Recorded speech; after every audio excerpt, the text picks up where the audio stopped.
Tunggu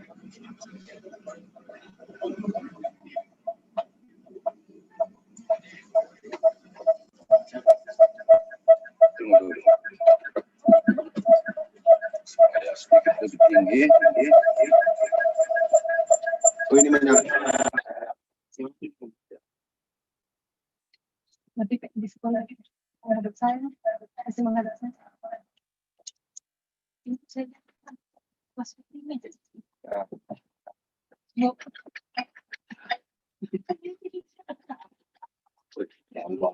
Allah seperti ini alam.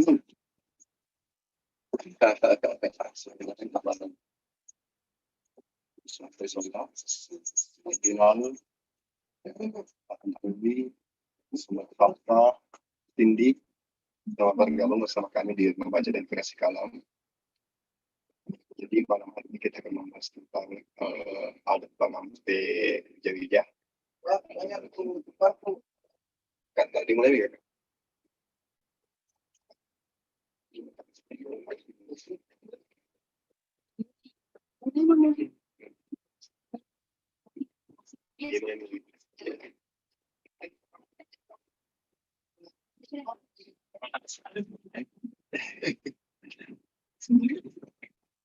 Bismillahirrahmanirrahim. Assalamualaikum warahmatullahi wabarakatuh. Alhamdulillah, alhamdulillahirabbil alamin. Wa bihi nasta'inu ala umuri dunya waddin. Asyhadu an la ilaha illallah wahdahu la syarika lah wa asyhadu anna Muhammadan abduhu wa rasuluh. Allahumma shalli ala sayyidina Muhammad wa ala ali sayyidina Muhammad.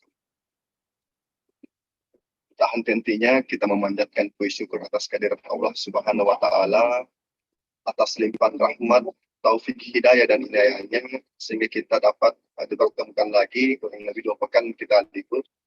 Dan sekedar informasi bahwa pada malam hari ini dapat dikatakan bahwa ini adalah sekolah Bugis jilid 2. Namun yang membedakan adalah nama programnya di mana kita ganti menjadi Temas Sekolah. Yes. Jadi Temas Sekolah ini kita dapat artikan bahwa bisa menjadi ayo pergi sekolah, bisa menjadi mari bersekolah, bisa menjadi mari sama-sama belajar. Jadi bisa saja ketika ada materi nanti yang disampaikan, teman-teman yang lain ada pendapat yang barangkali ada berbeda atau ada referensi tambahan bisa disampaikan melalui forum ini. Artinya ada yang bisa disampaikan oleh guru kita, ada yang disampaikan oleh teman-teman selaku audiens. Salat dan taslim senantiasa kita curahkan kepada junjungan kita, baginda Rasulullah Muhammad SAW, yang membawa kita dari zaman yang biadab ke zaman yang beradab seperti saat ini. Nah, adapun tema kita pada malam hari ini sangat menarik, di mana kita akan membahas tentang adat pengampe wija-wija. Jika kita melihat dari teks kalimatnya, berarti adat pengampe wija-wija ini berkaitan dengan tata cara atau bagaimana berlaku orang tua memperlakukan anaknya. Bisa saja apa yang dibahas pada malam hari ini, bahkan sebelum punya anak, mungkin ada persiapannya, apa yang harus dilakukan, barangkali dalam ibadahnya, hubungan suami istri, mungkin ada semacam makna-makna filosofi dari setiap kegiatannya. Begitu pula pada saat hamil, pada saat tidak, bahkan ketika sang anak ini lahir, banyak sekali yang dilakukan orang tua kita dulu yang syarat akan makna filosofis. Kemudian ada sejuta harapan yang dibukan kepada sang anak, bahkan mulai dari cara menggendong, bagaimana kata-kata yang semestinya dilontarkan, yang mungkin akan menjadi bekal bukan hanya bagi yang sudah menikah, bahkan ini bekal yang saya rasa lebih banyak cenderung ke teman-teman dalam hal ini yang masih muda, yang remaja, di mana mempersiapkannya ketika sudah menikah nanti. Jadi ada bekal yang akan kita bawa pada malam hari ini. Kemudian saya rasa ini akan menjadi kehidupan kita, mulai dari hubungan suami istri sampai memiliki sang buah hati atau anak. Barangkali bisa kepada untuk mengatakan materi ini. Bismillahirrahmanirrahim. Assalamualaikum warahmatullahi wabarakatuh. Waalaikumsalam.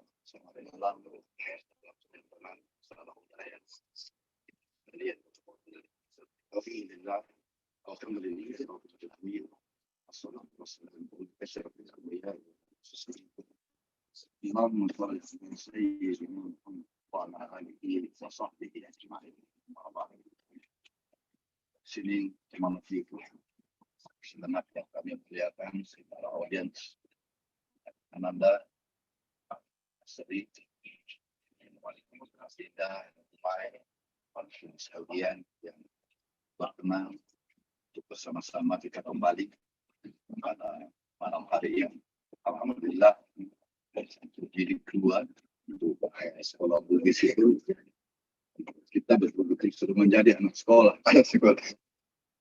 Tepatnya istilahnya masih kemasan. Oh itu artinya jika dalam pengertian ini bukan hanya sebagai pengertian tahu, tapi diberikan sebagai sesuatu yang sedang bisa kita sedang bersekolah, kita sedang belajar. Dan siapa gurunya? Tidak ada yang guru. Di sini adalah hanya ada yang mengantar, kan berarti lebih tahu dari yang lain, dan seperti harus ada yang mengantar seperti kita ide-ide dan hal-hal yang lain. Sharing, saling berbagi, dalam istilah Bugisnya siliwat tasidapi itu bisa menjadi berputar dan berputar. Saya kira itu intinya. Segenap yang kami muliakan para audiens pada malam hari ini, bahwa dari apa yang kita bahas bersama, apa yang telah kita kaji bersama, bagaimana filosofi berpikir Bugis itu tak lain adalah menumpukan pemikirannya, pandangannya, perspektifnya ya kepada hal yang satu, yakni disebut manusia. Hal mana itu disebutnya sebagai tahu. Hebatnya di sini karena kita tidak memandang memulai sesuatu kepada Tuhan. Karena jika itu yang terjadi, maka tidak bisa menjadi sesuatu dalam yang bisa menyatukan umat manusia. Ya. Kalau kita menyatakan memulai kepada sesuatu yang sifatnya adalah ketuhanan, maka kita akan berseteru, kita akan bertikai, kita akan bersilang pendapat karena yang disebut Tuhan itu masing-masing kita berbeda. Ya, saya bertuhan sesuai dengan iman Islamku, yang lain sesuai imannya, tentu tidak akan menjadi sesuatu yang sama. Nah, karena ini memang bukan agama, melainkan suatu budaya, maka ini adalah hasil daripada kreasi manusia. Ya, bahwa bagaimana kita ini supaya bisa bersatu, mari kita arahkan pandangan kita pada satu perspektif yang sama, yakni tentang kemanusiaan. Tentang apakah manusia itu? Siapa saya dan siapa Anda dan siapa mereka? Itu intinya. Ya, jadi tahu ini kemudian dipahami menjadi sebagai sesuatu yang sangat-sangat mulia. Dia adalah makhluk. Artinya dia adalah ciptaan Tuhan, tapi disebut sebagai ciptaan Tuhan yang paling mulia. Ya, dibanding dengan ciptaan yang lain. Semua agama mengakui itu. Bahwa manusia adalah makhluk yang paling mulia dari seluruh ciptaan Tuhan yang lain. Terserah Tuhan yang mana, tidak ada persoalan. Tapi dalam hal ini kita ada perspektif yang sama. Saya yakin masyarakat umat manusia di dunia bisa memahami itu. Tidak ada yang menyatakan gajah lebih mulia daripada manusia. Meskipun misalnya Thailand disebut negeri gajah putih, tapi tidak mengatakan gajah adalah makhluk yang paling mulia, lebih mulia daripada manusia. Di Singapura, meskipun dia adalah singa, lambangnya singa air, singa setengah ikan, tidak pernah menyatakan bahwa singa lebih mulia daripada manusia. Bagaimana kita di Indonesia yang berdasarkan Pancasila, lambangnya adalah burung Garuda. Ya, kita juga tidak menyatakan burung Garuda itu, Garuda Pancasila itu lebih mulia daripada manusia. Ya, karena manusialah yang menciptakan lambang itu. Manusia memiliki daya cipta, memiliki daya kreasi. Itu yang sama-sama kita pahami. Saya yakin bangsa apapun sukunya, kita memiliki perspektif yang sama. Nah, khususnya dengan orang Bugis. Orang Bugis melihat bahwa seluruh yang diciptakan Allah, makhluk yang diciptakan Allah, yang paling mulia adalah manusia yang disebutnya dengan Tao. Tao ini ditandakan kemuliaannya, dimuliakan dengan perilaku, dimuliakan dengan perlakuan. Di sini disebut adat pengampe. Hanya manusia memiliki adat pengampe. Di mana adat pengampe itu dua asasnya. Asasnya adalah siri dan pese. Apakah adat pengampe? Adat itu adalah aturan. Pengampe itu bisa kita pengertikan dari asal kata ampe-ampe. Itu adalah pribudi. Ya, lebih daripada sifat. Ya. Kalau perilaku dalam bahasa Bugisnya disebut pangkaukang. Dari asal kata gau. Tapi ketika dia diberi awalan dan akhiran, bukan orang bilang panggaukang, tapi kalau dalam bahasa orang-orang di Goa disebutnya panggaukang. Nah, kalau diajak taparang ini di Bone Sopeng Wajo juga seperti itu, di Luwu juga seperti itu, disebutnya pangkaukang. Saya kira sama. Nah sekarang kita mencoba membahas bagaimana cikal bakal manusia, tunas kecil manusia itu dengan pribadinya. Bagaimana kita bisa membina, mendidik manusia itu sehingga memiliki pribadi yang betul-betul menjadikannya layak sebagai seorang manusia. Ya. Nah, itu dimulai dari kecil, dari awal. Epos terpanjang di dunia yang juga merupakan naskah tertua orang Bugis, yakni Ila Galigo. Dalam bab pertama, judul babnya atau parekna disebut sebagai Lamulatau. Artinya manusia pertama. Apakah betul di situ dikatakan tidak ada manusia? Ternyata tidak. Pada bab Lamulatau itu sudah ada manusia dikatakan. Antara lain dinyatakan pada lembaran ketiga menurut hasil transkrip daripada Dr. Andas Muhammad Salim. Di situ ketika rumah Makompo Sangya Pajung berempat turun ke bumi, yang dia lakukan adalah membuat suatu gejala-gejala alam, menciptakan gejala alam yang dahsyat, mulai dari angin topan, puting beliung, dan lain-lain. Dia luapkan air lautan dengan tujuan supaya penghuninya menjadi panik. Di situ dikatakan mapalagagutu saurakila palua api dewata palurutoto patun ruriu mapasitampe butim patara susap pasari le kupamaling tomat diala. Dia lakukan segala itu dengan tujuan le kupamaling tomat diala. Artinya supaya mereka menjadi maling, mereka menjadi mamaling-maling, mereka menjadi pusing, mereka menjadi khawatir, mereka menjadi kacau. Siapa yang mau dikacaukan itu? Disebutnya tomat diala. Itu terjadi ketika Batara Guru yang nantinya disebut Lamulata itu belum diturunkan. Sudah ada penghuni hutan. Dan penghuni hutan itu tak lain adalah wujudnya seperti orang. Tapi belum bisa dikatakan manusia. Bagaimana pandangan orang Bugis yang membedakan antara manusia dan orang itu? Manusia itu bersama dengan kesejatiannya. Manusia bersama dengan keyakinannya. Manusia memiliki perilaku khas. Manusia memiliki pribadi. Sementara orang itu adalah wujud semata. Manusia sejati dalam pandangan orang Bugis bukannya dalam persoalan wujud. Melainkan berada di dalam tubuh wujud daripada orang itu. Ya, jika kesejatian itu hilang, yang ditandai dengan bagaimana perilakunya, bagaimana pribadinya, dan jika itu pribadi dan perilaku itu tidak ada, tidak menampakkan kesejatian manusia, makanya disebut orang. Dalam bahasa Bugisnya tahu-tahu.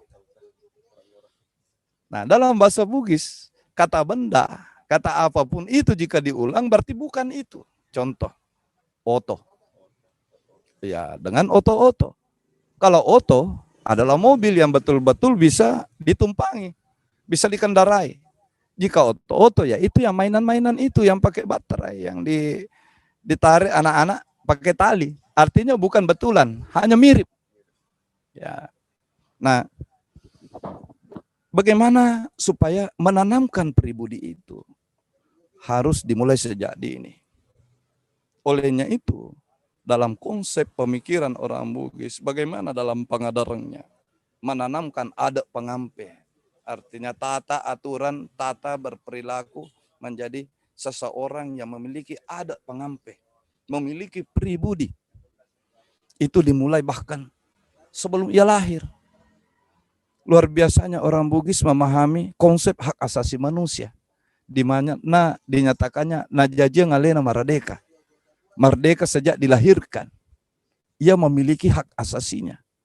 Ya. Nah, ketika ia belum dilahirkan, orang Bugis itu dengan petunjuknya bagaimana perilaku antara suami dan istri, calon bapak dan calon ibu ini, bagaimana ia berperilaku, bagaimana ia saling memandang, bagaimana saling menjunjung, bagaimana saling memuliakan satu sama lain.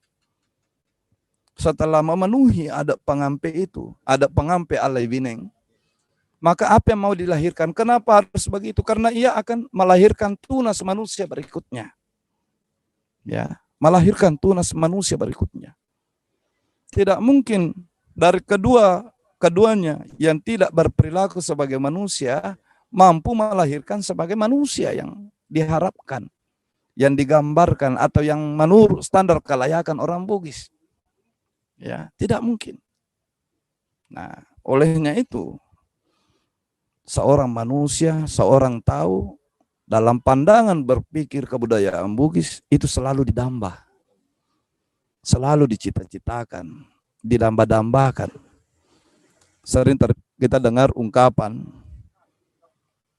narekotu siruntuk silauta. Kita ketemu teman yang lama tidak bertemu. Yang ditanya bukan berapa mi bangunanmu. Yang ditanya sudah berapa tanahmu. Sudah berapa mobilmu. Yang ditanya berapa mi kemanakanku. Ini hebatnya. Orang Bugis selalu menjadikan orang lain sebagai bagian dari dirinya. Dia nak ada siagan ya anakmu. Maka ada siagan ya naureku. Siagan ya pokok. Kalau dia bertanya kepada kemanakannya atau orang sahabat yang lebih jauh lebih muda dari dia. Siagan ya pokok. Nah, yang ditanya sudah berapa anak Anda? Sudah berapa penerus Anda? Dalam istilah Lagaligo, penerus atau cikal bakal atau anak atau putra putri daripada Patotoe, yakni Sandatu Dewata yang bertahta di atas langit itu disebut Tunak Sangiang. Tunak Sangiang itu diartikan oleh Karen sebagai tunas. Meskipun dalam pengertian sesungguhnya dari secara bahasa, tuna itu adalah bagian paling keras di kayu. Jika ada pohon, di tengahnya ada hitam, ada warna hitam yang sangat-sangat keras, itu disebut tuna. Ya, tuna. Dia akan menanamkan tunas. Sesuatu yang bisa menjadi citranya di kemudian hari. Seorang tua, seseorang, bapak, ibu, tidak akan hidup selamanya. Tapi ia akan hidup dalam kepribadian generasinya. Utamanya generasi yang dilahirkannya secara biologis. Olehnya itu, betapa pentingnya generasi pelanjut itu, atau anak, disebut sebagai anak itu, sehingga dia didambah, bahkan ketika ia diidamkan. Ya, itu sudah melalui proses ritual yang sesungguhnya semua melambangkan sesuatu. Ada hikmahnya. Nah, dalam hal ini disinilah tradisi berkembang dalam rangka tradisi itu yang kelihatannya sebagai ritual tak lain adalah nasihat ataupun edukasi, pendidikan. Seorang istri muda Artinya seorang istri ketika dia mengidang, apalagi kalau dia pasangan muda belum punya anak, dia mengidang, maka yang terjadi diminta kedua mertuanya. Kalau bukan kedua mertuanya, maksudnya kedua mertua, orang tuanya, salah satu dari kedua orang tua gadis itu, biasanya ibunya, dari kedua orang tua calon ibu itu, ibu daripada calon ibu, kemudian ibu mertuanya yang pergi untuk makatan nisandro. Makatan nisandro artinya mempermaklumkan dirinya kepada sandro atau dukun beranak. Dukun beranak itu jarang yang bangsawan. Tapi kadang-kadang seorang bangsawan tinggi bahkan bukan memanggil sandro, bukan memanggil dukun beranak, melainkan ia dulu yang datang. Artinya kita mengalah keangkuhan, ketinggian, prestise, ego itu diturunkan demi keberlangsungan, demi sukacita kita disebabkan karena akan ada tunas baru yang mau lahir ini, yang sudah ada dalam perut si menantu atau si anak. Kenapa harus kedua-duanya? Di situ dilihatkan bahwa kedua-duanya ini dua pihak keluarga yang disatukan ini, yang sama-sama akan memiliki cucu bersama ini, menjadi harmonis. Ya, manusia yang berkualitas itu, insya Allah biasanya lahir dari keluarga yang harmonis. Ya, bukan keluarga yang bermusuhan, meskipun itu tidak mutlak. Nah, kemudian ketika melalui proses makatan nisandro, meminta kepada sandro itu membawa persembahan, maka diadakanlah setelah berkembang jadi ini 7 bulan disebut lagi, ada lagi yang disebut macera otang. Macera itu pengorbanan, memotong sesuatu, bukan tujuannya darah. Sebenarnya itu melainkan adalah sebagai kita memotong sesuatu yang bisa dimakan enak-enak bersama.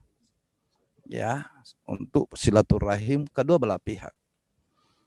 Ya.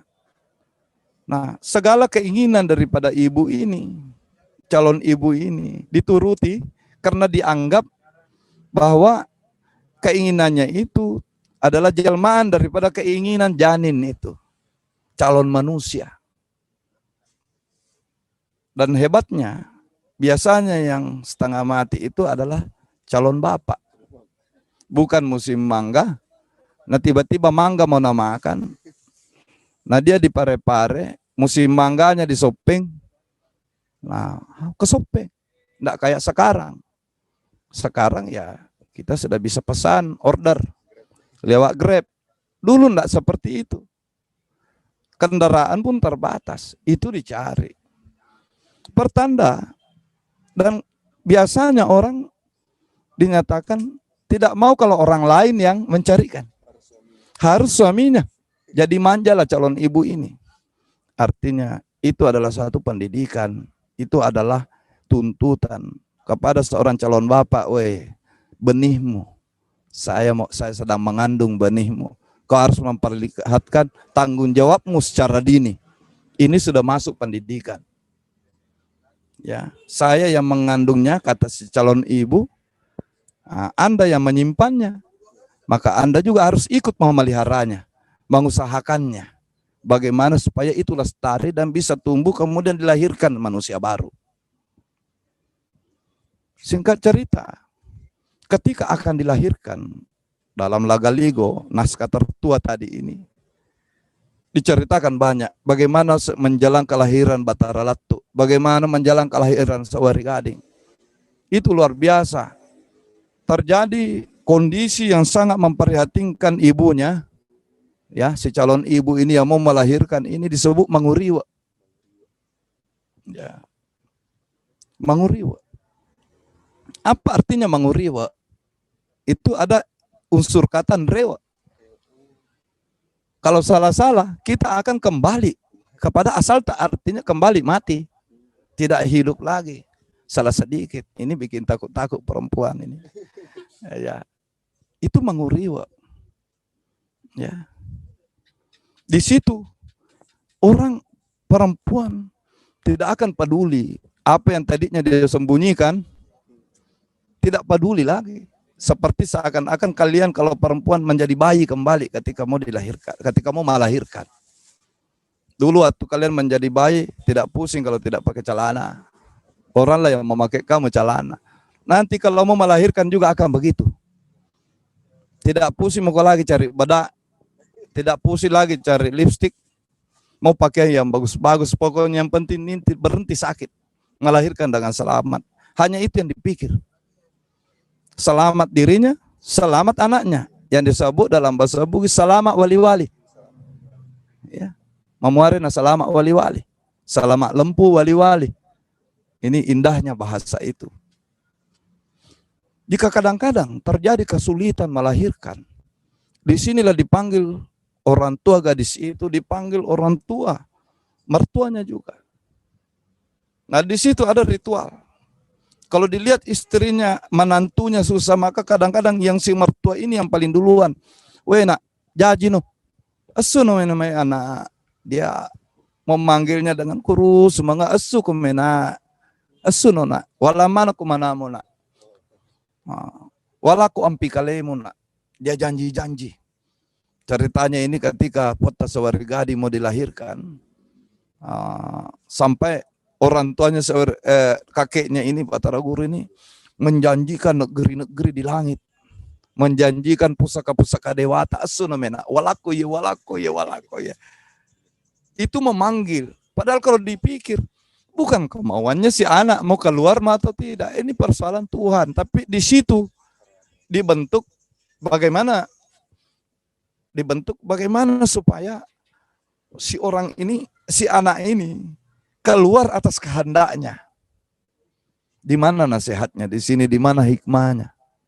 Seorang manusia Bugis sudah ketika dia lahir bersama harta warisannya, harta pemberiannya.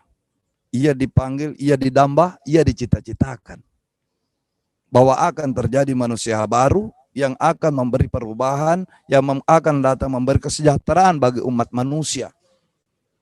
Meskipun kadang-kadang yang ternyata jauh dari yang diharapkan, yang lahir akhirnya Fir'aun. Ya.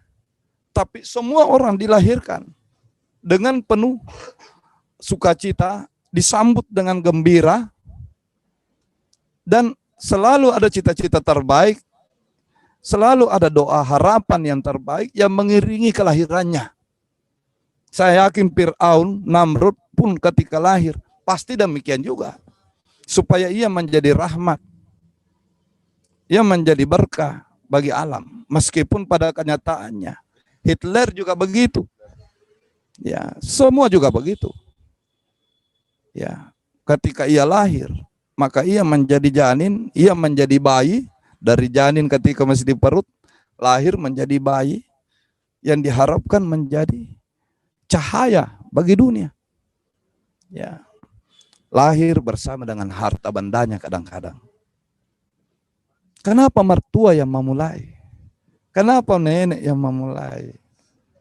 Itulah bagaimana orang Bugis bahkan dalam epos ini menggambarkan bahwa kelahiran manusia disebabkan salah satu kondisi idealnya adalah dia mendapatkan dukungan penuh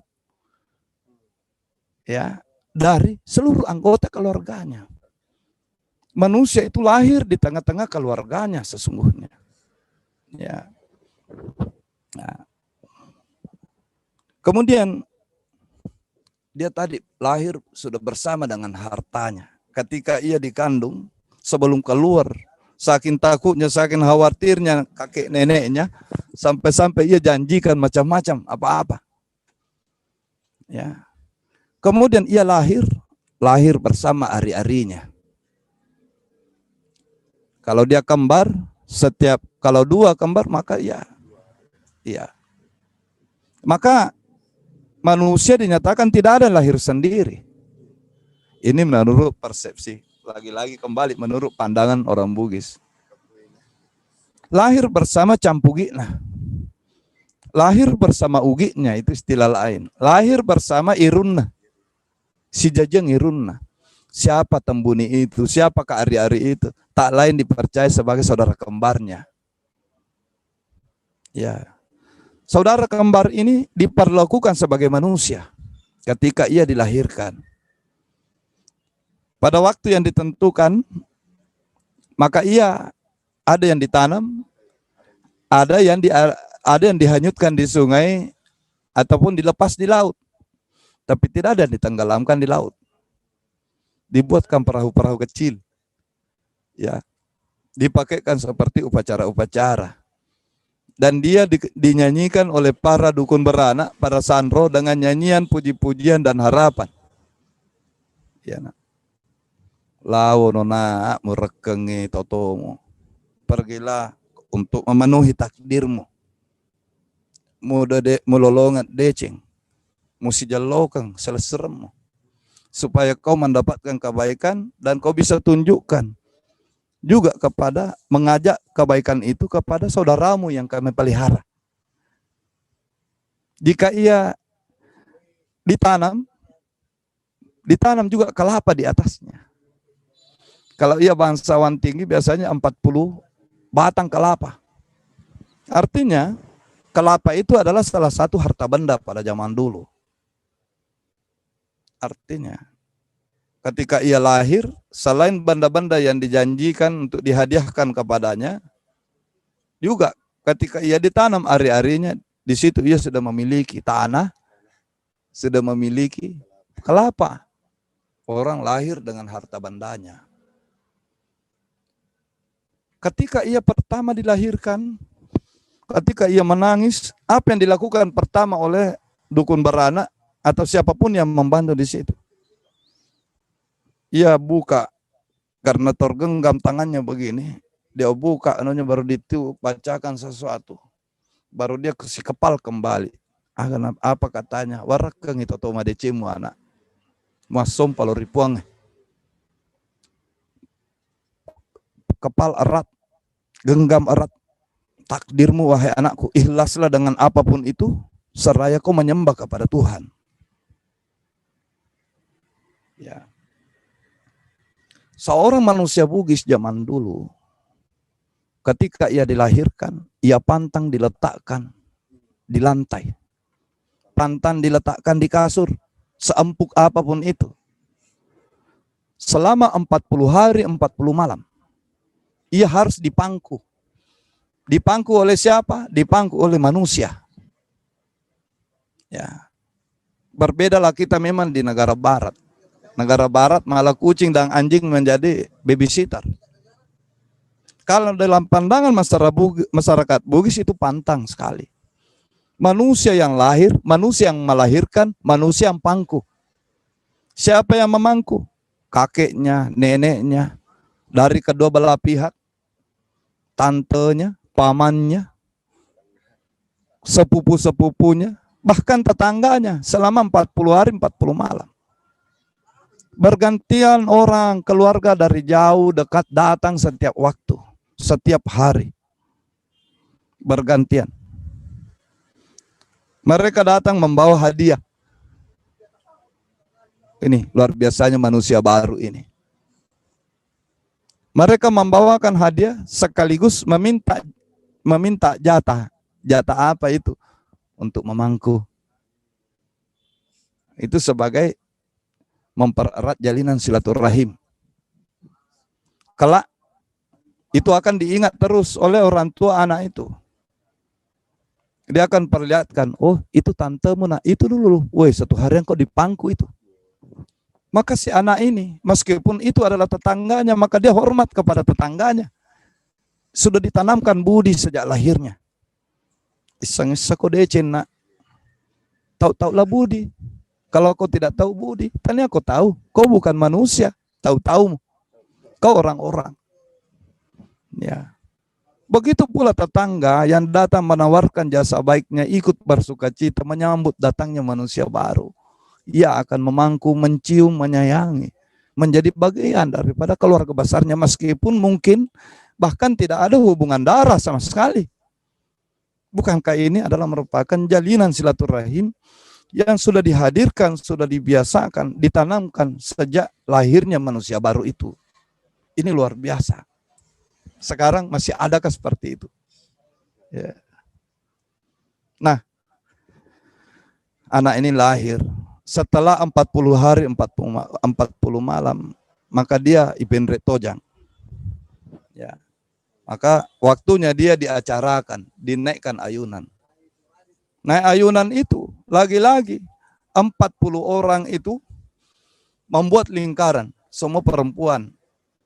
Bisa tantenya, bisa kakek neneknya, bisa tetangga, atau orang-orang bisa dari sahabat, kerabat, sama semua, mengambil barisan 40, ketika gendang, gong dipukul, maka ada alunan, menyanyilah Sandro itu, surat Galigo, maka anak ini dioper, dicium, baru dipindahkan lagi ke sebelahnya, dicium, baru dipindahkan. 40 orang yang cium, itu selama 7 kali putaran.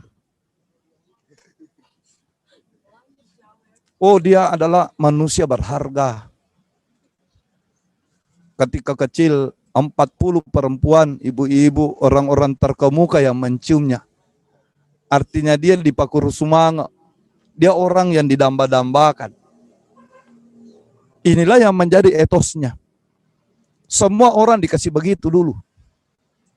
Sampai ketika dia mau berlaku, jangan sampai saya mengecewakan 40 orang itu.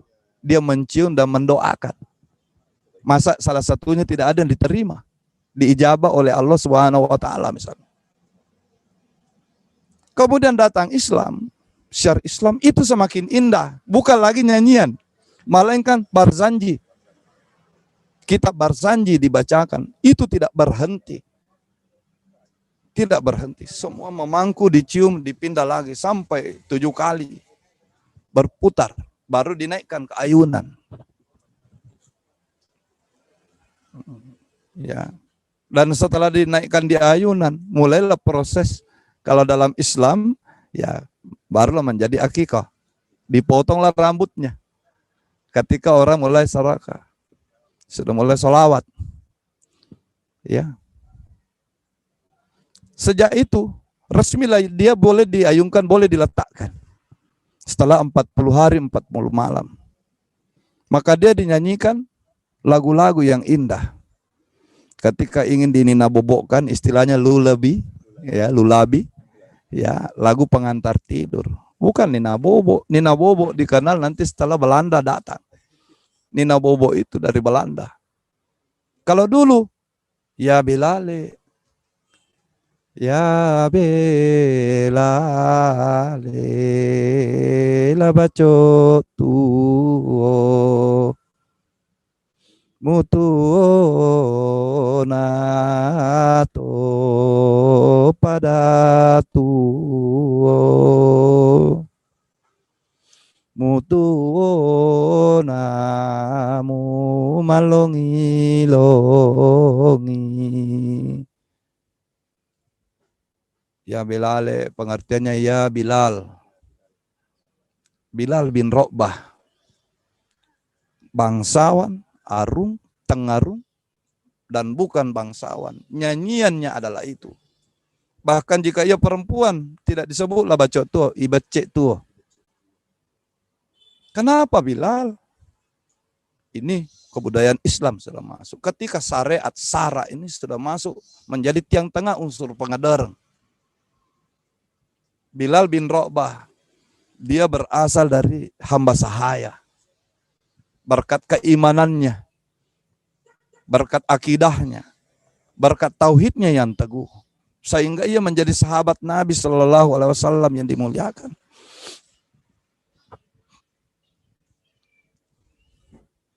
Beliau bahkan beristrikan seorang saudara sahabat Nabi, sahabat utama. Menandakan bahwa manusia itu tidak dilihat dari warna kulitnya, melainkan daripada bagaimana akidahnya. Manusia dilihat, dihitung dari mana kerendahannya, tapi ia bisa dinaikkan derajatnya berkat akidah dan akhlaknya. Manusia bugis seperti itu. Jika ini saja kita pahami, kita terdidik mulai dari untuk rendah. Kita istilahnya Ustaz Dopir. Kita pintar berbicara, untuk belajar mendengar. Kita menjadi orang-orang yang tawadu, yang memandang ilmu pengetahuan itu tak lain adalah berkah dari Allah. Yang memandang dunia ini hanya sementara. Orang Bugis dilatih seperti itu. Nyanyiannya bukan nyanyiannya tentang Namrud, bukan tentang Abraha. Oke lah, dia itu adalah tokoh buruk. Kenapa nyanyiannya bukan Nabi Daud alaihissalam? Nyanyiannya bukan Nabi Sulaiman alaihissalam. Bukan tentang Nabi Yusuf yang ganteng itu. Tapi nyanyiannya adalah sahabat Nabi yang berasal dari hamba sahaya. Bahkan seorang raja, bayi itu tumbuh nantinya menjadi seorang raja. Nyanyiannya adalah itu. Ketika ia sakit. Nah, ini kebudayaan setelah Islam, kebudayaan Bugis Islam. Menyanyikan salawat dan pujian sambil diayung-ayung. Ya. Puang Adam pengengi atamu puang. Wa make atai riatan la ilaha illallah Muhammad Rasulullah. Sampai aku nabi atula ku malaika mulindungi umatmu riatan la ilaha illallah Muhammad Rasulullah. Masya Allah, luar biasa. Sejak kecil sudah diperdengarkan tentang hikmah, tentang butir-butir mulia akhlak agama itu. Akhlak bertauhid, akhlak merendah diri. Menjadikan Bilal bin Rabah seorang sahabat yang berasal dari dasar, kulitnya hitam, legam, mukanya pasti tidak ganteng. Ya. Dari budak belian, tapi menjadi orang yang dimuliakan dan dicintai oleh Rasulullah Sallallahu Alaihi Wasallam, dan insya Allah dicintai oleh Allah Subhanahu Wa Taala. Inilah orang Bugis melatihnya. Anak ini tumbuh besar, mulai sudah bisa berjalan-jalan, tapi berjalan-jalannya masih di atas rumah. Dan ketika ia sudah mulai bisa menginjak tanah, maka mulailah angka siasan. Ada lagi ritual disebut makalejak tanah. Ripakalejak tanah. Itu juga lagi-lagi dengan acara yang ramai. Semua orang datang. Kerabat, handai tolan, jauh dekat dipanggil. Sahabat, tetangga satu kampung itu. Seberapa kemampuan. Dan orang waktu itu, pada zaman dulu, tidak ada yang tidak mampu meskipun dia miskin. Kenapa dia tidak mampu? Seorang tetangga, jika anak tetangganya waktunya sudah menginjak tanah dan tidak diacarakan, ikut menjadi malu. Ini bagian daripada pese. Artinya solidaritas. Wih, bali bola na ya anu. Buat din kasih pakalejak tanah, anaknya pakalejak bawah mi. Tetangganya si ini sudah bisa anaknya menginjak tanah, tapi hanya disuruh menginjak begitu saja. Di mana tetangganya bali bola aga tuh? Orang malu menjadi tetangga yang buruk. Kenapa orang ini memiliki kepedulian? Kenapa seorang tetangga yang berada mampu bisa peduli kepada tetangganya yang tidak berada? Karena ia juga mengikuti prosedur, prosesi seperti ini. Ia dikandung sebagai tahu, ia dilahirkan sebagai tahu, ia diacarakan sebagai tahu.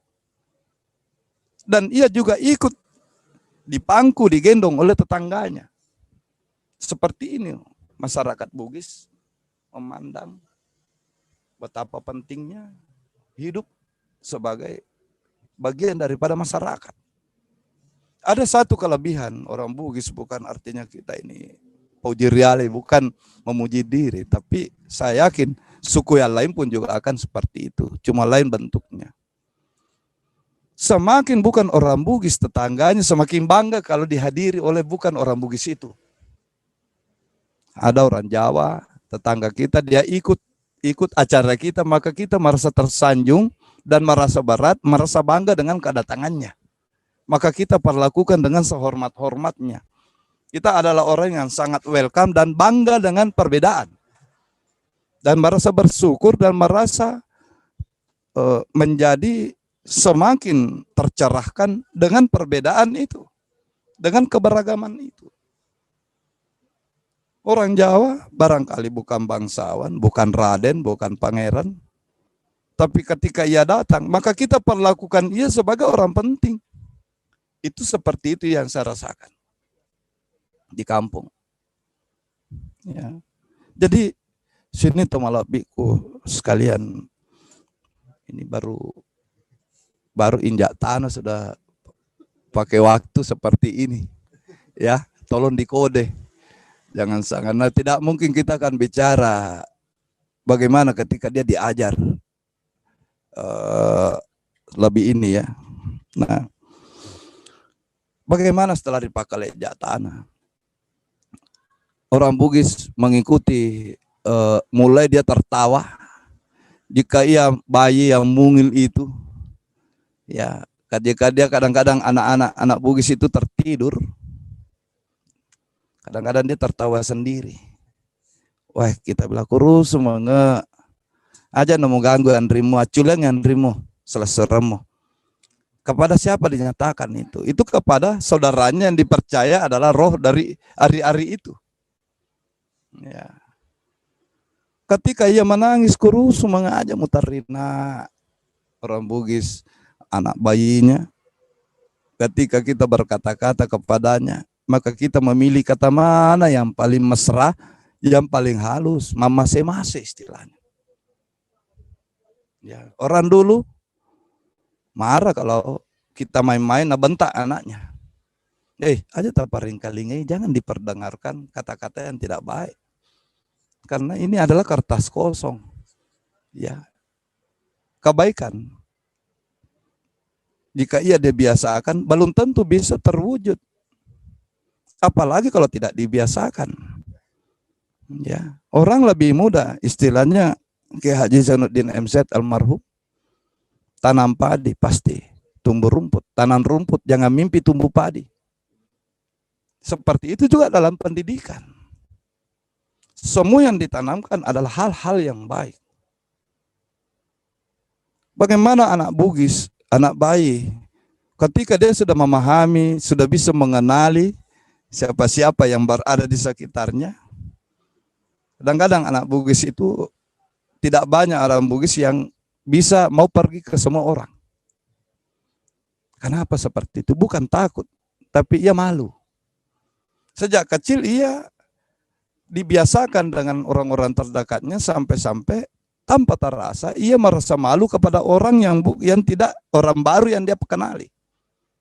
Kadang diajak bicara, siapa namamu? Langsung dia menangis. Kenapa dia menangis? Ia dilatih untuk memiliki kepekaan rasa malu. Dipakai cece, elele, masih nih. Menangis betul dan kita yang melihatnya merasa lucu. Kenapa itu dilakukan? Kita merasa gemes mau melihat anak-anak yang tadinya ketawa-ketawa ini disuruh menangis. Bukan itu tujuannya. Tujuannya adalah menanamkan rasa sirik, rasa malu kepada anak-anak itu. Orang-orang Bugis dulu, bahkan anak kecil tidak kelihatan burungnya, tidak kelihatan kemaluannya, kelaminnya. Kalau perempuan dulu dia pakai mak jempang, ya apa boleh buat, hanya itu yang bisa ditutupi. Karena kondisi pada masa itu. Tapi tidak pernah tidak tertutupi. Banyak kelihatan orang melepas anaknya di luar, pinggir jalan, tidak pakai celana. Itu bukan kebiasaan yang baik. Turuti dulu, apakah ini adalah dari keluarga terdidik? Ternyata memang bukan. Memang bukan. Keluarga yang terdidik dengan ini, ya malu kalau kelaminnya anaknya dilihat orang lain. Ya. Mohon maaf. Eko anak borane maka dah pada nambok nih. Mirip anaknya bapaknya. Kan malu kita. Orang Bugis zaman dulu meskipun tidak ada popo, anaknya sudah dilatih. Nak, ini orang tua yang mengajar. Ajak nak seleli pak nak kotemi anak tah. Ganti cepat sarungnya nak jika dia lagi pipis. Ya, jika ia ngompol, istilah ini untuk bayi. Kenapa? Itu untuk mendidik dia. Jika dia memang akan menjadi rewel, merepotkan pasti. Kenapa? Ngompol dikit, bahasa ndak enak nerasa. Dilatih kepekaan rasanya, sehingga dia menangis. Dia mendapatkan rasa, kondisi yang berbeda, pasti dia akan menangis ketika dia belum bisa berkata apa-apa. Dari situ sudah ditanamkan bagaimana ia menjadi bersih. Ketika ia sudah belajar jalan-jalan, kadang-kadang disengaja ditaruh botol apa di depannya supaya dia senggol. Jika ia senggol botol itu terus itu jatuh, maka kita ajar dia dikembalikan berdiri. Mapapoleonro. Maka dia akan tumbuh menjadi orang yang cermat, tidak sembrono. Sampai-sampai orang dulu ketika anaknya bersalah, anak-anak kecil ini masih belajar duduk, tiba-tiba dia merusak sesuatu, jatuh di papan di depannya, dia yang menjatuhkan, maka dia menangis, merasa bersalah. Itu memang sengaja ditanamkan. Iya. Selain itu, dari sejak dini ketika dia bahkan baru bisa bilang a u, seorang anak Bugis itu selalu disanjung, bukan tujuannya untuk menjadikan dia besar kepala. Maca, nak sini nak maca anakku. Oh pintar anakku, pintar sini. Tidak dibiasakan bilang bodoh. Ya, orang dulu tidak bangga, malu sekali kalau anaknya bisa berkata-kata buruk. Tidak kayak sekarang. Weh, macan ini asal anakku. Macan itu matelaco agak. Pintar bilang orang telaco. Oh, memang berbeda zaman dulu. Orang dilatih dari kecil untuk mengatakan yang baik-baik. Bahkan jika ia digendongnya itu di sebelah kanan. Dan tangannya yang di sebelah itu diselipkan di belakang. Baru dijepit pakai ketiak. Tujuannya apa? Supaya hanya tangan kanannya yang aktif. Dikasih orang sesuatu maka tangan kanan yang mengambil. Tangan kiri tidak bebas karena ia berada di belakang punggungnya ibunya. Itu sama dengan di Jawa. Di Jawa malah digendong dengan kain itu yang disebut sewek. Sengaja diatur sedemikian rupa tanpa membuat anak itu cedera, itu terselip itu tangan kirinya.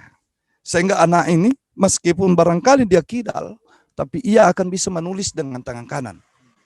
Di mana tangan kanan itu memang dipercaya itu adalah tangan terbaik.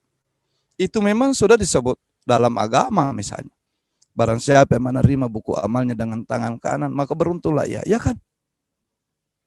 Tangan kanan dari dulu dianggap tangan baik. Jika ia diberi sesuatu, terus dia ambil tangan kiri deh. Tangan baik, nak, tangan baik, maca, pintar. Seperti itu. Cuma ada kelebihan dan kekurangannya. Tapi saya lihatnya seperti itu juga tidak berlaku umum. Pada tempat-tempat tertentu, lingkungan keluarga tertentu, itu memberi supaya anak itu memiliki rasa malu, rasa takut juga. Kadang-kadang ada yang ambil orang tua yang capek, orang tua yang malas, ya banyak yang ambil potong kompas ya. Ya, harus kok, nggak mau kok berhenti ya setan. Sedikit-sedikit diajar, takut sama setan. Ya, polisi, tumbuhlah dia jadi takut sama polisi. Ya, tentara, alemanya. Ya, tentara ambil. Ya, akhirnya semua dilihatnya anak-anak itu memang ada yang seperti itu, tapi tidak semua. Anak-anak orang dulu, kalau saya lihat hasanah pendidikan anak-anak, pendidikan masyarakat Bugis yang bagus itu bukan rasa takut yang ditanamkan, tapi rasa malu. Malu dia berbuat salah, malulah dia untuk ini. Maka ada area-area yang di sini kau boleh, di sini tidak. Dan di sini nak ya. Bentakan itu adalah sesuatu yang betul-betul hanya dilakukan jika sudah tidak ada jalan lain. Bela. Hanya sampai saya tidak mengerti apa artinya bela. Bela. Tidak mengatakan lawat takwa. Orang Bugis zaman dulu memantangkan. Sampai ketika dia mau pukul anaknya, dia tidak kasih ancaman. Dan tidak ada pukulan, yang ada cubitan. Yang terdengar adalah ada yang mau menempeleng anaknya. Wah, itu pantang sekali. Ulah pak kowe. Naudzubillah. Tempeleng kok. Itu sudah dihilangkan sama sekali. Utempa kowe, utandang kok. Itu tidak ada. Ya. Nah, memang harus disadari bahwa pendidikan seperti ini pada akhirnya menjadikan kita orang Bugis itu dalam lingkup keluarga tertentu, dia tumbuh menjadi kadang-kadang menjadi kuper. Kurang pergaulan karena tidak seperti itu lagi sekelilingnya. Era, zaman, masa berganti sehingga pendidikan seperti itu juga sudah mulai menjadi menipis. Sudah jarang yang melakukan itu. Kalau dulu itu adalah sesuatu yang biasa. Tapi kemudian datanglah arus budaya global. Datanglah televisi, datanglah radio, menjadikan kita juga ikut terpengaruh dan selalu mencari hal yang lebih praktis.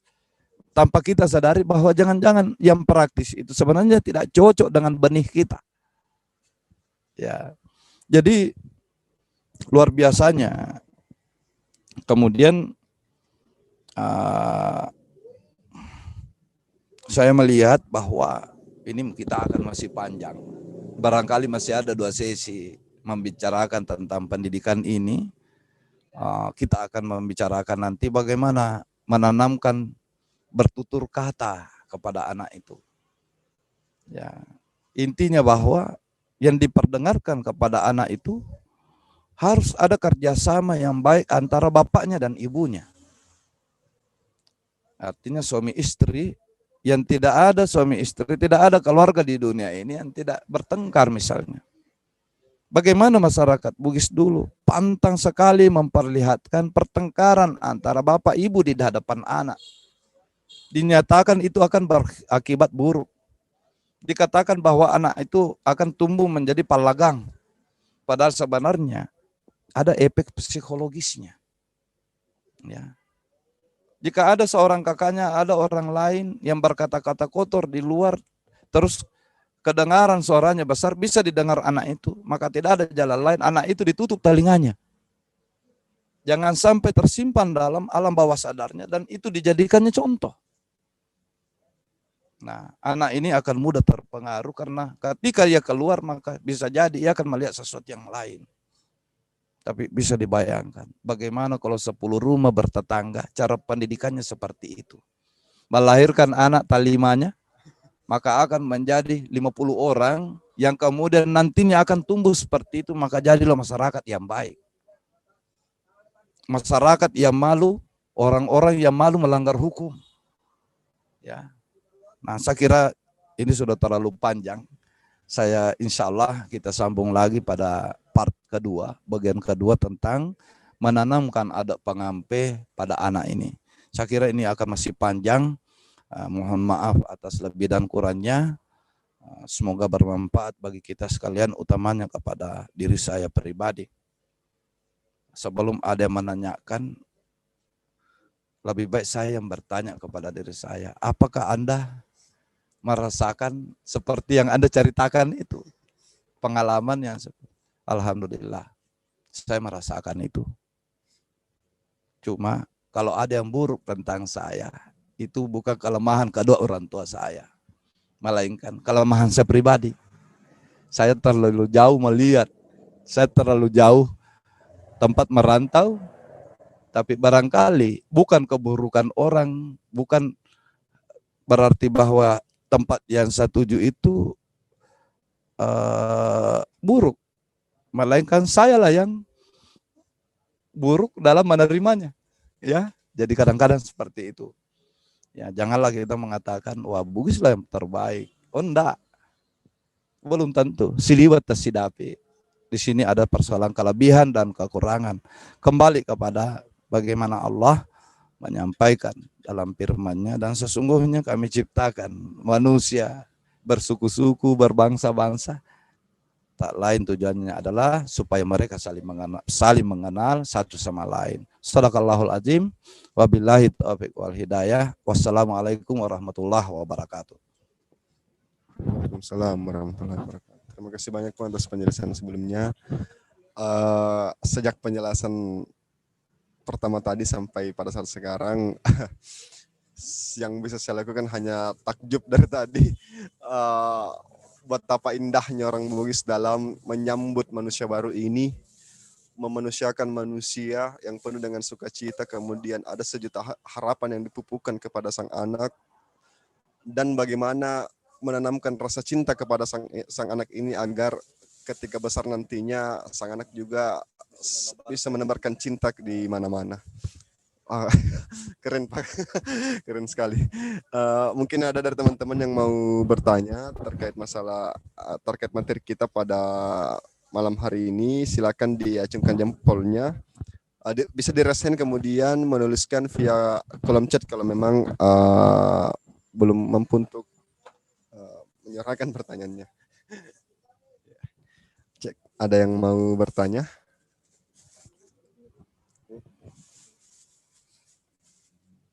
Jadi ini yang menarik, ternyata tadi juga baru saya tahu ternyata kenapa sang anak ini digendong di sebelah kanan, tangan kirinya diselipkan di belakang, kemudian tangan kanannya selalu di depan. Ternyata secara tidak langsung mungkin inilah yang terbiasa tertanam di alam bawah sadarnya.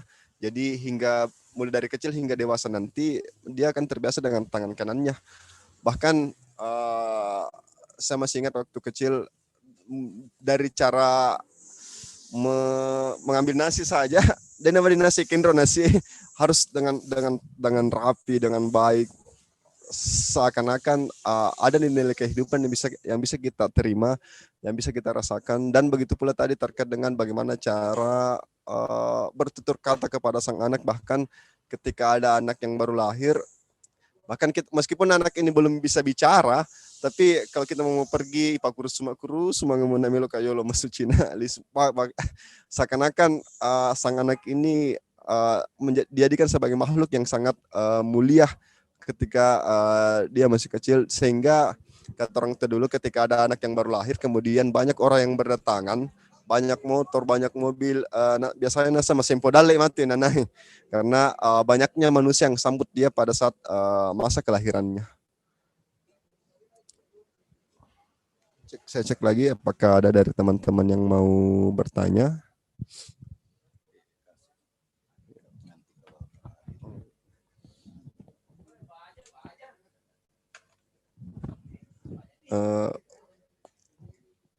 Cek. Ya, barangkali ya tidak ada lagi yang bertanya dari teman-teman. Mungkin saya akan bertanya Puang terkait dengan Ampe Wija-Wija ini. Apakah misalkan kata-kata yang tadi menakut-nakuti dengan bahasa yang lain, misalkan upor komatu, kemudian apakah ini memang pantang sekali hukumnya untuk disebutkan, karena melihat juga tingkah laku sekarang, kadang memang kalau tidak dipakaikan bahasa yang seperti itu tidak ada yang menakuti anak kecil, sehingga diperlukan sesuatu yang sangat menakutkan. Bahkan kalau ada laki-laki yang besar, agak hitam-hitam sedikit, koro-koro tentara nanti ke komando.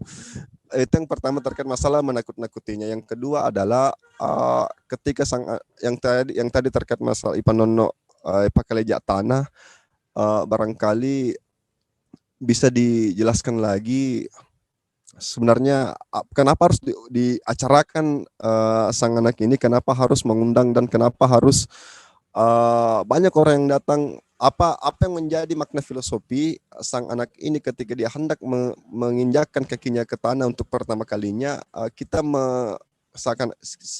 seakan-akan kita mengadakan sebuah ritual yang yang sekiranya mengundang banyak tamu untuk hadir. Yang pertama, saya mengalami sendiri. Jadi saya belajar jadi ayah umur yang muda sekali saya. Saya umur 21 tahun, anakku lahir.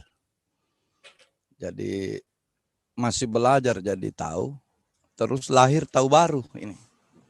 Kadang-kadang masalahnya anak ini keras hati, nakal, ya nakal. Dan kadang-kadang jika kita sibuk dalam hal, kadang-kadang dia juga bikin ulah. Jadi persoalannya akhirnya mulailah kita mulai mencari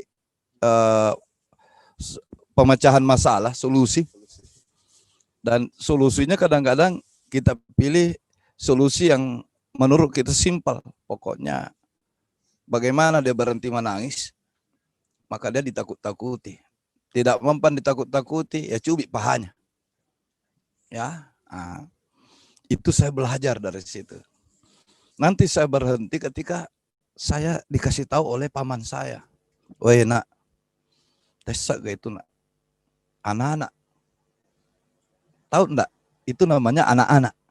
Saya bilang tahu. Tahu artinya anak-anak? Tidak, Puang. Katanya anak-anak itu diidentikan dengan anenakeng. Artinya memang kita orang tua jangan pernah berhenti menegur. Itu dalam pengajaran. Tapi bukan dikatakan boleh jangan berhenti menegur, tapi jangan kalau bisa jangan menyakiti. Bagaimana caranya? Ya pikirlah gimana caranya. Kadang-kadang seorang anak lebih mudah jika ia dibujuk daripada ia dikasih hukuman. Nah, oleh orang Bugis dalam hal ini banyak yang dipantangkan. Pertama, menghukum anak kalau terpaksa harus dipukul, jangan diancam. Belai, ubak bak, ubah rasa kue, ugatuk kue. Wah, itu terpantang sekali. Sampai menjadi pemali. Pemali artinya larangan, pantangan. Apa yang pemali seorang tua terhadap anaknya dalam ranah menumbuhkan mereka. Jangan ada yang menyatakan, ya usil aja mu, usil limamu, kuikat tanganmu, kuikat kakimu. Saya dapat orang dimarahi sama orang tuanya gara-gara diancam anaknya seperti itu. Maka ditanyakan kenapa tidak boleh dikatakan tidak boleh dikatakan mau diikat kakinya atau tangannya. Nah bilang hanya pencuri yang diikat tangannya atau kakinya. Itu bisa menjadi doa yang bisa dikabulkan oleh Allah karena diaminkan oleh malaikat katanya. Ingat ke orang tuanya, ang iko nanasa pak pungalatala malino anakmu. Engkau adalah Tuhan yang dilihat di mana ridho Allah ada pada ridhomu, ridho Allah kepadanya. Murka Allah berada pada murkamu kepada anakmu. Hati-hati, jangan menyumpahi anak semarah apapun. Sampai saya diajarkan semarah-marahnya kau kepada anakmu. Coba ambil napas, tutup mulutmu, telan ludahmu, baru kau mengingat Allah dan berdoa, ya Allah, tunjukkan kepada anakku jalan ya lurus. Jadikan ia cita-citanya tercapai dan jadikan sebut harapanmu dalam keadaan marah kepada anakmu, penyerahan kepada Allah, maka insya Allah katanya anakmu akan jadi orang, menjadi tahu, menjadi manusia. Dia akan sukses dan dia akan menjadi berbakti. Dia akan menjadi orang yang tumbuh, bernapas, berjalan dengan ridha Allah. Berkat doamu ketika kau sedang marah kepada anakmu. Ini pendidikan. Jangan diancam. Kalau terpaksa harus dicubit, disakiti, cubit saja. Tapi yang mana dicubit? Betisnya atau pahanya? Orang tidak memukul anaknya pada zaman dulu. Ini bagi keluarga yang berpendidikan. Mohon maaf, berpendidikan artinya orang yang memiliki tatanan. Itulah yang kita cerita. Kondisi ideal itu. Pasti ada yang tidak ideal. Di mana-mana ada. Jangankan budaya. Beragama pun banyak yang tidak ideal. Bulan Ramadan orang jalan-jalan. Makan. Di tengah umum. Di muka umum. Padahal ini sudah agama. Nah, pasti ada kondisi ideal, tapi yang bisa kita jadikan pengingat adalah kondisi ideal. Di mana standarnya? Dan itu betul-betul ada. Ya. Bagaimana caranya? Ini dalam pendidikan saya setuju sekali kalau istilahnya pun kalau harus dia melanggar, maka ia juga harus supaya engkau tahu, supaya ada dia takuti. Apa yang ditakuti? Sanksi itu adalah rasa malunya. Seseorang tua yang berhasil menanamkan rasa malu kepada anaknya sejak kecil. Elele masih ini, maka dia akan menangis. Dia akan menjadi anak yang peka tanpa perlu kau pukuli, tanpa perlu kau ikat tangannya, tanpa perlu kau takut-takuti ada setan. Kalau kau bilang, ya masih kena, jangan lakukan, maka dia tidak akan lakukan atas nama rasa malu, bukan dengan atas nama rasa takut. Ya, itu intinya. Maka tanamkan saja rasa malu itu. Tanamkan rasa malu, maka inilah pula yang akan malu kepada sesamanya manusia. Apakah tahu? Kau jadikan ia sebagai tahu, maka ia akan mengenali sesamanya tahu. Ia akan memperlakukan orang lain juga sebagai tahu. Tapi ditanamkan akhlak hewan kepada dia, maka ia juga akan memandang orang lain sebagai hewan. Itu yang terjadi. Nah, jadi kuncinya jawaban saya, tanamkan rasa malu itu sebanyak-banyaknya.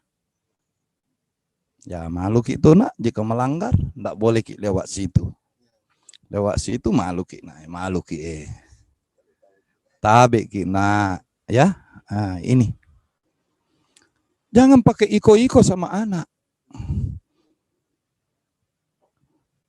Berkata-katalah. Bercengkeramalah dengan anak-anak dengan bahasa yang sopan. Idi nak idi. Macam ni anakku. Makasih jadi anakku sabar. Inilah yang dalam bahasa lu kita atau bahasa boso apa sama. Mapalece. Saya tidak tahu apa bahasa Indonesianya mapalece. Mirip kayak Merayu, tapi di situ juga ada akal-akalan. Ya. Ketika anak itu menangis, meminta sesuatu, nah tidak boleh atau tidak. Nah di tengah umum akan ada tuh anak, nah tahu, ia pernah minta uang kalau ada orang, ada tamu. Itu juga tak lain karena kita juga yang membiasakan. Anak-anak tidak pernah salah di mata pendidikan Bugis. Yang salah adalah orang tuanya. Dia, coba jangan kasih. Kalau perlu gendong sebentar, tabe. Gendong itu anak ke belakang. Kasih dia perhatian, tidak boleh. Tegas, tidak boleh. Saya tidak senang jika kau melakukan begitu. Ini anak, hanya sekali-kali kita memperlihatkan rasa marah kita, mimik marah kita ke hadapannya, sehingga dia menganggap bahwa betul-betul itu ampuh. Tapi coba gare, sedikit-sedikit. Beringas, bengis pada anak-anak, akhirnya dia tidak takut. Biasa saja. Coba kebanyakan dengan memuji macam itu anakku. Sabar ti anakku dena milau agak-agak kong katawe. Dena lolo-lalo kong katamu. Macam ti anakku. Sabar dena lo duit. Pak nak di. Ya nak di. Selalu kita minta. Ya nak ya. Setuju. Akadaki iye nak macam anakku. Iye. Maka dia ini. Mapalece ini.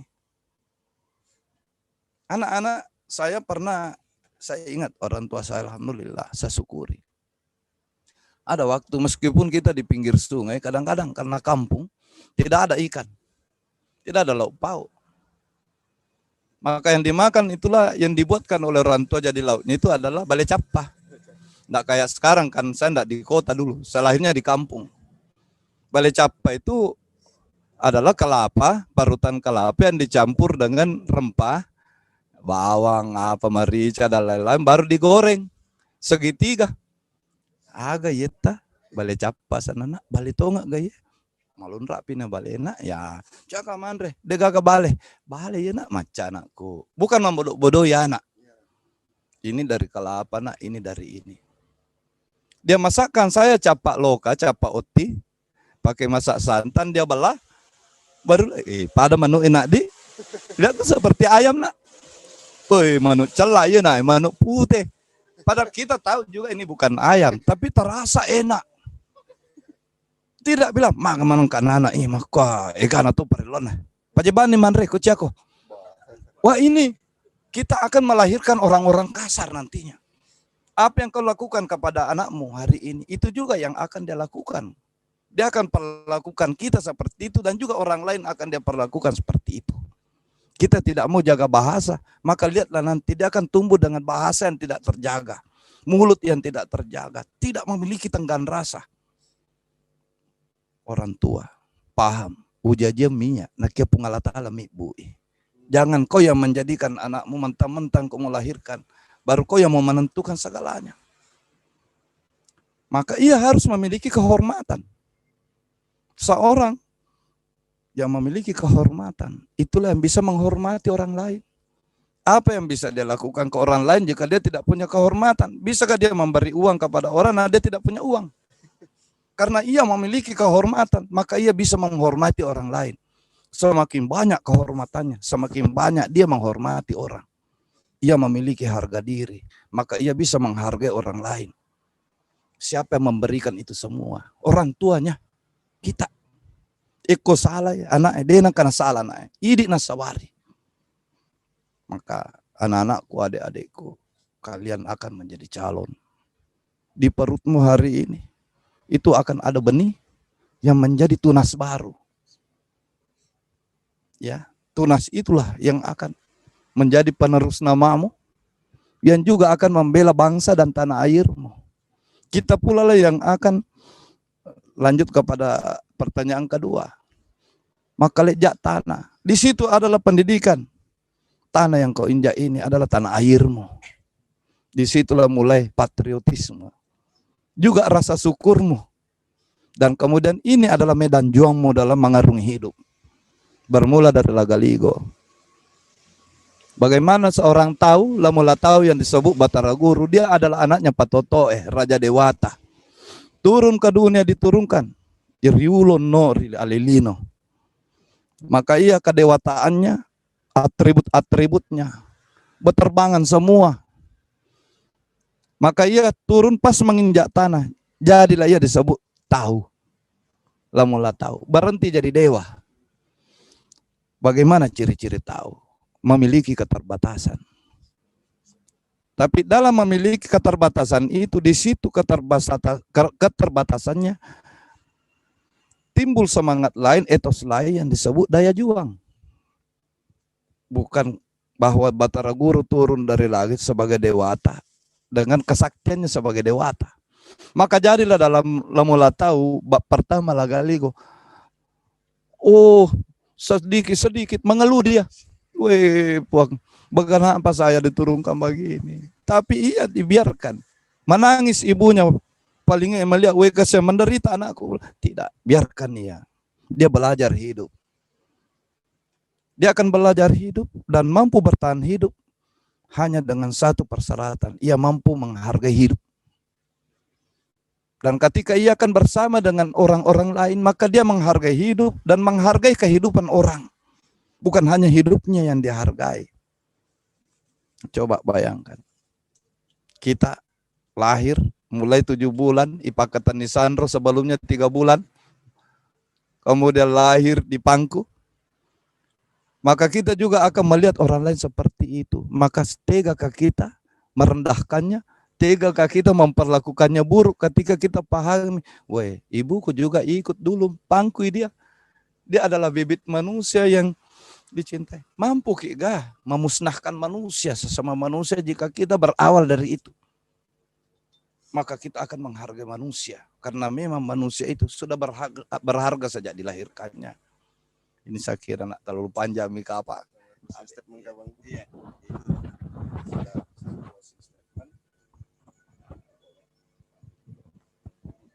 Ya, saya cek dulu kalau ada yang mau bertanya. Jadi ada satu pertanyaan Pang dari mohon maaf saya mungkin tidak sebutkan nama lengkapnya karena tertulis MIM. Assalamualaikum, maaf saya ingin bertanya mengenai apakah pemali dapat digunakan sebagai media penanaman nilai pada zaman sekarang. Agama dan budaya dalam Bugis sering dikatakan sebagai dua temas sarang. Lalu bagaimana pemali dipandang dalam dua sisi agama dan budaya? Ya, Jadi bagus sekali ya. Ini pertanyaan akademisi. Nah, tapi begini, jawaban saya, pemali dalam hasana kebudayaan Bugis itu, pemali itu terjadi transformasi, terjadi perubahan bentuk ketika sebelum Islam dan setelah ada Islam. Meskipun tidak menutup kemungkinan ada pemali yang sudah dihapus, tidak dibolehkan sebelum Islam, tapi masih bertahan setelah Islam. Nah, ini waktu itu belum ada pemikir praktis seperti kita hari ini yang bisa menyaring. Nah, contoh saja, bagaimana pemali yang hubungannya misalnya dengan anak ini, ya, dewa dingi suruh anak ekomanre, tanya anak bawang, tahu tidak boleh menyuruh anak jika ia sedang makan. Tentu kan ada pertanyaannya, kenapa tidak boleh? Pemali, apa sebabnya? Apa akibatnya? Begini, ini menurut setelah Islam datang. Ya rona tawe anak ekomandre natarimai patuanana puang Ta'ala. Anak atau siapapun itu jika ia sedang makan, maka sesungguhnya ia sedang menikmati hidangan dari Allah Subhanahu wa Ta'ala. Mau anakmu, mau tamumu, mau orang lain, sama. Nah, terus ketika ia sedang menerima hidangan itu, sedang menyantap hidangan itu, maka ada malaikat yang diutus katanya oleh Allah memayungi hambanya itu, siapapun itu. Jadi setiap orang Bugis katanya, orang manusia apapun itu, orang apapun itu, jika ia makan, ada malaikat yang tidak kelihatan oleh mata kasar kita yang sedang memayunginya. Lalu kenapa tidak boleh disuruh? Marah malaikat. Maka ia akan sumpai kau menjadi orang sial. Termasuk ini kepada para juragan, para hartawan, para bos. Jika ia dikasih tahu dalam lontara sidendreng, tahu sogi mencaji bangkero, nasaba, nak juleke pemalingna, aga pemalingna. Nah, seorang kaya raya, menjadi pengusaha yang bangkrut disebabkan karena ia melangkahi pemali. Apa? Ya dia menyuruh pekerjanya sementara pekerjanya itu sedang makan. Nah ini apa tujuannya? Itu adalah penanaman hak asasi manusia kepada seorang anak. Kau jangan mau disuruh jika kau makan, nak ya. Saya pernah waktu saya mau merantau, saya dikasih tahu ibu saya, ajak mau melo nak, eko nasuruh kau tema tengah kau nama tengah kimandre nak. Jangan mau nak jika kau disuruh orang sementara kau sedang makan. Nah, jika kalau kita dilarang, jangan kita dilarang beranjak dari tempat kita ketika kita sedang makan. Begitu pula sebaliknya, jangan pernah kau suruh orang jika ia sedang makan. Ya, bukan hanya berlaku kepada kita yang disuruh, juga kita dilarang menyuruh. Karena katanya akibatnya kita juga akan terima akibat buruknya. Nah, namun kemudian banyak hal yang menurut saya ini harus ditransformasi lagi karena ini adalah budaya. Ketika orang ajak mau panak, mati tu indukmu, jangan telungkup, nanti mati ibumu. Kenapa? Kok mati ibu? Apa hubungannya? Karena katanya perut itu kau kasih di bawah perutmu. Tidak boleh perut itu dibawa. Di mana kau berasal dari perut ibumu. Nah, menurut saya itu tujuannya bagus. Artinya katanya kalau telungkup itu apalagi waktu itu jarang kasur, yang ada hanya papan, itu bisa bikin sakit dada. Tapi persoalannya, waktu itu pemikiran kita, di mana ada kebaikannya? Mati amendokmu, karena semua anak sayang sama ibunya. Saya dulu takut sekali telungkup. Makanya saya harus pakai bantal guling, karena takut sekali Kak telungkup. Kalau ada bantal guling, ada yang ganjal Kak, supaya saya tidak. Karena begitu cintaku sama ibuku. Saya ingat doaku waktu kecil, jadikan ibuku berumur 100 tahun lebih. Supaya panjang umur. Jangan mati-mati ibuku sama bapakku. Karena kita ditanamkan mencintai ibu kita. Orang siapapun itu. Ya. Nah, ajak nak mutudangi angka lungungnya. Jangan duduki bantal. Kenapa? Kempang aku mantu. Nanti kau bisulan pantakmu. Kita tidak lakukan. Nah, ini sudah harus dirubah. Ya. Kenapa? Kok jawabannya ya itu? Mestinya jawabannya ya, ini kan untuk kepala nakku. Tidak boleh diinjak bantal ini. Tidak boleh juga diduduki karena ini adalah ganjalnya kepala. Kepala itu adalah tempat yang paling tinggi.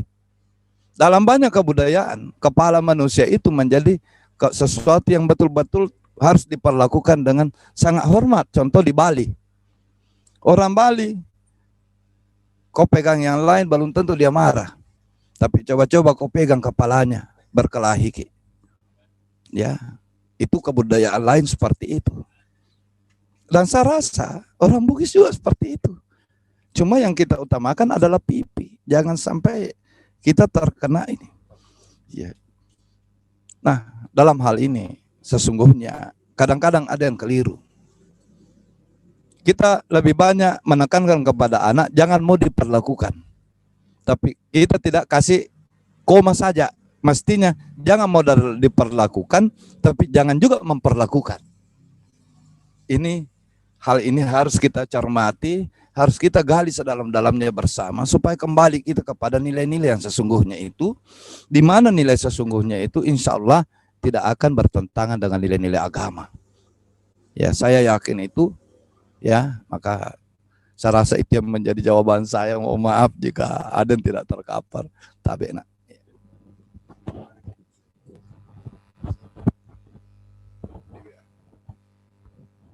Terima kasih banyak Pak atas jawabannya. Masih ada satu pertanyaan lagi. Saya bacakan dulu. Bagaimana status anak di mata hukum Bugis yang memiliki ampe yang menyatukan siri keluarganya, misalnya silariang?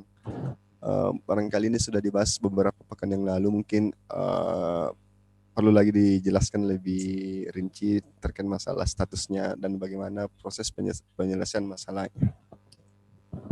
Saya coba menangkap pertanyaan ini barangkali. Ini tentang hak asasi. Manusia itu dalam masa orang Bugis disebut najajang alena merdeka. Ada hak-hak asasi manusia itu yang tidak boleh dilanggar, termasuk orang tuanya pun tidak boleh melanggar. Nah, orang silariang berarti ada kehendak, ada pilihan. Anak itu yang dia putuskan, yang dia pilih. Di mana pilihannya adalah harus bersama dengan orang yang dia pilih untuk mengarungi hidup. Karena tidak dikasih restu, maka ia memilih untuk lari bersama. Menempuh resiko, untuk menempuh resiko, ya tentu hilang martabat keluarga. Coba bayangkan, anak tadi yang dipangku 40 hari 40 malam, apalagi jika dia perempuan. Nah, perempuan itu ketika kecil berbeda dengan laki-laki. Ketika kecil maka dia dianggap sebagai emas. Ya. Sampai-sampai anak perempuan aksesoris emasnya banyak sekali. Ya. Ada acaranya lagi. Acaranya ketika itaddoh. Untuk dipasangi anting-anting itu acara lagi. Potong-potong lagi. Makan bersama lagi. Iya. Baca doa sih lagi orang. di Pak Cicing, Pak Geno, di Pak Poto itu minimal. Malu seorang tua jika ada anak perempuannya yang tidak lengkap, meskipun barangkali karena kondisi ekonomi tidak mampu, kalaman istilahnya pada minasang ilu foto berarti hanya sebesar rambut, katanya dia punya gelang ataupun geno, tapi yang penting emas, tidak boleh perak kalau perempuan. Artinya bahwa anak ini yang tumbuh sejak kecil dengan kasih sayang orang tua, di mana ini adalah bagian yang menjadi pertanda, menjadi simbol martabat. Ibaratnya dia kalau dia raja, maka dia adalah mahkotanya keluarga. Terus ia pergi, di mana ia memilih hak asasinya menurut pandangannya sendiri dengan melupakan hak orang tuanya. Apa hak orang tua? Bahkan dalam agama, kewajiban orang tua itu adalah mengawinkan anaknya, menikahkan anaknya. Kalau bahkan anak perempuan, maka anak perempuan itu yang menikahkan anaknya dengan seorang laki-laki adalah orang tuanya. Sebelum Islam datang dan Islam kemudian datang, itu sama. Tidak ada bilang laki-laki kayak di budaya Tiongkok, ya itu beda. Budaya Tiongkok, perempuan yang diboyong meskipun itu ditandu, pergi untuk menikah di rumah mertuanya. Itu yang saya lihat di film-film ya. Mohon maaf, ini bukan berarti hanya yang saya lihat seperti itu. Saya coba barangkali juga enggak seperti, tapi ya menurut hasil tontonanku di film-film ya begitu. Ya, sementara kalau di sini tidak. Sawari Gading menikahi Wecudai, just dia datang, dia naik, bahkan dia melanglang buana. Padahal ini kan cucunya Dewata, karena bapak neneknya adalah rajanya Dewata, buyutnya. Kenapa tidak dipanggil saja? Itu kan dia paling lebih tinggi, dia punya derajat. Kenyataannya dia mati-matian. Artinya perempuan itu ditinggikan, simbol martabat. Terus tiba-tiba dia dilarikan. Bagaimana perasaan orang tua dan keluarga besar? Madodo memang to payah ini. Dia gagal mendidik anak. Tidak ada. Saya katakan tadi, anak itu tidak bersalah. Ketika anak tumbuh dengan begitu, dia seenaknya pergi bersama laki-laki yang bukan muhrimnya. Yang malu siapa? Orang bilang, kurang ajar. Siapa yang disebut kurang ajar? Anak itu yang kurang diajar, yang kurang mengajarinya adalah orang tuanya. Kembali kepada orang tua. Seorang tua dikatakan dalam masyarakat Bugis, dia tomatoe, tenangkan terselepasang wijana. Orang tua itu tidak akan bisa saling melepas dengan anaknya. Mau ninasang ibis saya ripitu tasi, rirame pitu tasi. Meskipun ia direndam di 7 lautan. Mau ni risesak ripitu lekosalo. Meskipun itu katanya ia dicuci, dibilas pada 7 air sungai. 7 sungai. Tidak bakalan. Tidak akan terlepas. Makanya seorang tua kata enak, pada cengi pak engkau kata naik. Perbaiki perilakumu, peribudimu. Majakku atau anak majakku kok. Kau buruk, maka kau anakku yang buruk. Tidak akan saya bisa pungkiri itu. Maka siki anak maka siku toy. Kalau kau baik, maka kau adalah anakku yang baik. Jika kau buat prestasi, kau buat berperilaku baik di hadapan halayak masyarakat umum, orang akan bilang, oh itu anaknya siapa? Anakku. Tapi kalau kau buruk, ini kepu anak ero, ini gak anak ero. Siapa orang tuanya? Ya, tetap saja orang tuanya yang setengah mati melahirkan, ini dalam itu yang terkena. Inilah timbangan sehingga seorang tua, betapa malunya jika anaknya silariang. Beda, silariang malariang, sibari lariang. Malariang itu artinya dia yang menculik. Rilariang dia yang diculik. Silariang sama-sama saling culik. Itu beda. Suka sama suka, karena dia tidak dikasih restu, maka dia menempuh anunya sendiri, lepas dari keluarga yang tidak terlepas dengan dia ketika bahkan ia masih diidamkan sampai dilahirkan. Bayangkan dengan ritual seperti ini, dengan prosesi seperti ini yang panjang itu. Bagaimana seorang Bugis bisa lepas dari keluarganya? Tidak bisa. Secara lahir batin tidak bisa. Ya, semuanya terlibat. Bahkan ketika disunat, semuanya datang. Semuanya datang. Saya kira ini supaya jangan terlalu panjang. Masih ada yang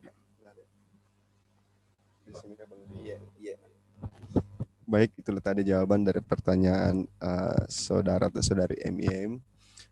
Semoga apa yang menjadi pelajaran pada malam hari ini bisa kita terapkan ke depannya, khususnya bagi teman-teman mungkin yang belum menikah.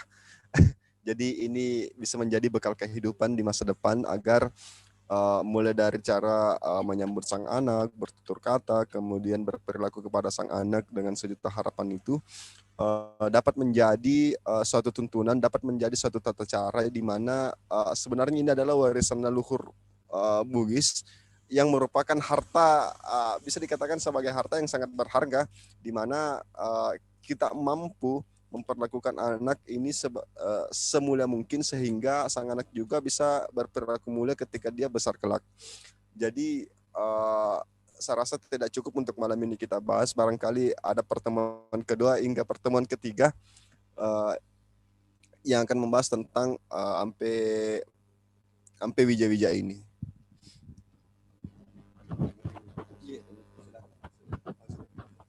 Baik, terima kasih atas partisipasi dari teman-teman.